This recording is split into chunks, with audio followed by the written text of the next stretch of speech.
Cultural fascist, শিক্ষাঙ্গন, চিকিৎসাঙ্গন, আইন অঙ্গন এবং গণমাধ্যম সহ বিভিন্ন সেক্টরে থাকা স্বৈরাচারের দোষরদের তালিকা প্রকাশ। এই লক্ষ্যে অন্তর্বর্তী সরকারের কাছে আমাদের দাবি থাকবে, এক, আগামী 31শে মে এর মধ্যে তালিকায় উল্লেখিত সন্ত্রাসী দল আওয়ামী লীগের সকল দোষরদের বাধ্যতামূলক অবসর দিতে হবে। তালিকায় উল্লেখিত সকল স্বৈরাচারের দোষরদেরকে আগামী 31শে মে এর মধ্যে বাধ্যতামূলক অবসর দিতে হবে। আমাদের 2 নম্বর দাবি, 3 সরকারি কর্মদিবসের মধ্যে তদন্ত কমিটি গঠন করে দৃশ্যমান কাজের অগ্রগতি দেশের জনগণকে দেখাতে হবে। সময় হচ্ছে 3 সরকারি কর্মদিবস, এর মধ্যে তদন্ত কমিটি গঠন করতে হবে। তদন্ত কমিটি গঠন করে যে কাজ হচ্ছে সেই দৃশ্যমান কাজের ফলাফল, দৃশ্যমানের কাজের প্রসেস দেশের জনগণের সামনে উন্মোচিত করতে হবে। আমাদের 3 নম্বর দাবি, দেশের তথ্য পাচারকারী ছাত্র জনতার বুকে গুলি চালানো নির্দেশদাতা এবং সহযোগী সকল আমলা এবং প্রশাসনের কর্মকর্তাদের পরিবার সহ সকলের ব্যাংক হিসাব ও অবৈধ সম্পদ জব্দ করতে হবে। দেশের তথ্য পাচারকারী ছাত্র জনতার বুকে গুলি চালানো, যেই গুলি চালানোর নির্দেশ যারা দিয়েছে এবং যারা সহযোগিতা করেছে, এরকম সকল আমলা এবং প্রশাসনের ব্যক্তিবর্গ যারা আছে তাদের পরিবার সহ সকলের ব্যাংক হিসাব এবং অবৈধ যে সম্পত্তিগুলো রয়েছে সেগুলো জব্দ করতে হবে। আমাদের 4 নম্বর দাবি, স্বৈরাচারের দোষর আমলা ও প্রশাসনের কর্মকর্তাদের দেশ থেকে নিষেধাজ্ঞা দিতে হবে এবং আইনানুগ ব্যবস্থা গ্রহণ করতে হবে। অর্থাৎ যারা ফেসিবাদের দোষর আমলা এবং যারা এখনো শপথে বহাল রয়েছে, আওয়ামী লীগকে পুষ্টি জুগিয়েছিল, তাদের দেশ থেকে নিষেধাজ্ঞা দিতে হবে। তারা যেন কোনো ক্রমে বিচার না হওয়ার পূর্বে দেশ ছেড়ে পালাতে না পারে, এটা ইনশিওর করতে হবে। একই সাথে তাদের বিরুদ্ধে আইনানুগ ব্যবস্থা গ্রহণ করতে হবে। সব মশার বিরুদ্ধে সুরক্ষা দিতে এলো বসুন্ধরা এক্সট্রিম অ্যারোসল, মশার বিরুদ্ধে এক্সট্রিম সুরক্ষা।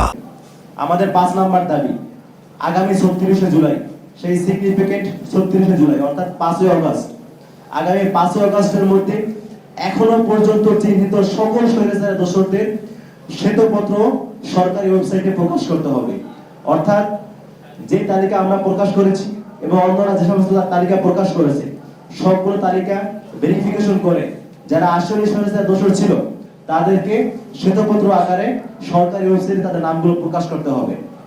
আমাদের 6 নম্বর দাবি, আপনারা জানেন যে আইনের 132 নম্বর ধারার কারণে থানাগুলোতে খুনি পুলিশের নামে মামলা নিচ্ছে না। যারা আমাদের উপর গুলি চালিয়েছিল সমস্ত পুলিশের কর্মকর্তারা, তাদের বিরুদ্ধে মামলা করতে গেলে আপনারা জানেন আইনের 132 নম্বর ধারার দোহাই দেওয়া হয়, এই দোহাই দিয়ে মামলা নেওয়া হয় না।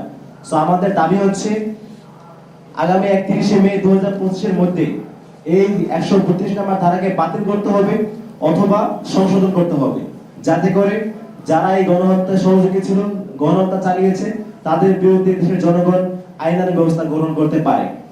আমাদের 7 নম্বর দাবি হচ্ছে আগামী 31শে মে এর মধ্যে সেনানিবাসে আশ্রয় নেয়া 626 জনের তালিকা প্রকাশ করতে হবে। অর্থাৎ যারা সেনানিবাসে আশ্রয় নিয়েছিল 626 জন, তাদের তালিকা প্রকাশ করতে হবে পাবলিকলি, এবং তারা এখন কোথায় আছে, তারা কতজন ছিল এবং কার কার সহযোগিতা তারা দেশ ছেড়েছে সেই তালিকাও প্রকাশ করতে হবে। আগামী 31শে মে এর মধ্যে সেনানিবাসে আশ্রয় নেয়া 626 জনের তালিকা প্রকাশ, সচিবালয় ও প্রশাসন স্বৈরাচারের দোষর মুক্ত এবং আইনের 132 নম্বর ধারা বাতিল অথবা সংশোধন করতে হবে, এটা হচ্ছে আমাদের আজকের দাবি। এবং এই দাবি যদি মেনে নেওয়া না হয়, যদি আমাদের এই যৌক্তিক দাবিগুলো মেনে নেওয়া না হয়, তাহলে আগামী 31শে মে এর পর থেকেই ছাত্র জনতা এবং জুলাই স্পিরিট ধারণকারী সকল সংগঠনকে সাথে নিয়ে, সকল মহলকে সাথে নিয়ে আমরা মার্চ টু সচিবালয় সহ এবং প্রয়োজন সাপেক্ষে এর চাইতেও কোনো যদি কঠোর কর্মসূচি দেওয়া লাগে সেই কর্মসূচি আমরা দিব। যদি আগামী 31শে মে এর মধ্যে আমাদের যে দাবিগুলো উল্লেখ করেছি তার মধ্যে যে মেইন দাবিগুলো, অর্থাৎ সেনানিবাসে আশ্রয় নেয়া 626 জন, তাদের তালিকা প্রকাশ, সচিবালয় এবং প্রশাসনে স্বৈরাচারের সমস্ত দোষররা এখনো রয়ে গিয়েছে তাদেরকে সেখান থেকে বহিষ্কার করা, তাদের থেকে দেশের জনগণকে মুক্তি দেয়া এবং আইনের যে 132 নম্বর ধারা সেই ধারা বাতিল বা সংশোধন করতে হবে।